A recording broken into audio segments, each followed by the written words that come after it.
पितृपक्ष क्या है?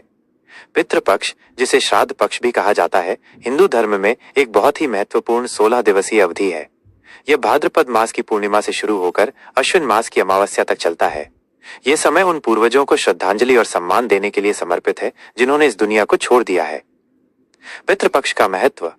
हिंदू मान्यताओं के अनुसार जब किसी व्यक्ति की मृत्यु होती है तो उसकी आत्मा पितृलोक में जाती है।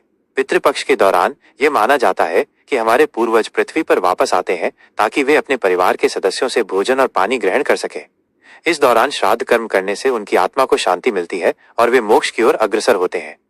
अगर कोई व्यक्ति पितृपक्ष में अपने पूर्वजों के लिए श्राद्ध नहीं करता है तो माना जाता है कि पूर्वज अतृप्त रहते हैं और उन्हें मोक्ष नहीं मिलता। इससे परिवार में दुख, दरिद्रता और अशांति का वास हो सकता है। पितृपक्ष में क्या किया जाता है?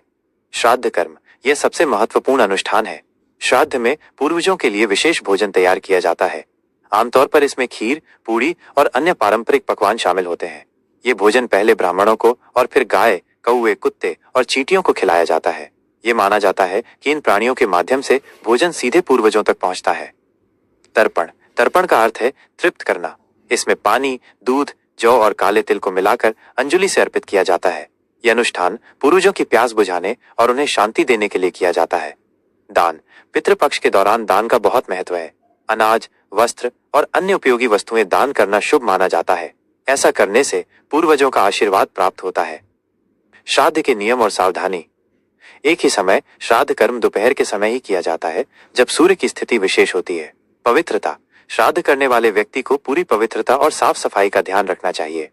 लोहे का प्रयोग नहीं। श्राद्ध का भोजन बनाने में लोहे के बर्तनों का उपयोग नहीं किया जाता। मांसाहार और शराब। पितृपक्ष के दौरान मांसाहार, शराब और अन्य तामसिक वस्तुओं से दूर रहना चाहिए। ब्रह्मचर्य। इस अवधि में ब्रह्मचर्य का पालन करना चाहिए। संक्षेप में, पितृपक्ष पूर्वजों के प्रति हमारी श्रद्धा, कृतज्ञता और सम्मान व्यक्त करने का एक तरीका है। यह हमें अपनी जड़ों से जुड़ने और उन लोगों को याद करने का अवसर देता है जिन्होंने हमें जीवन दिया है।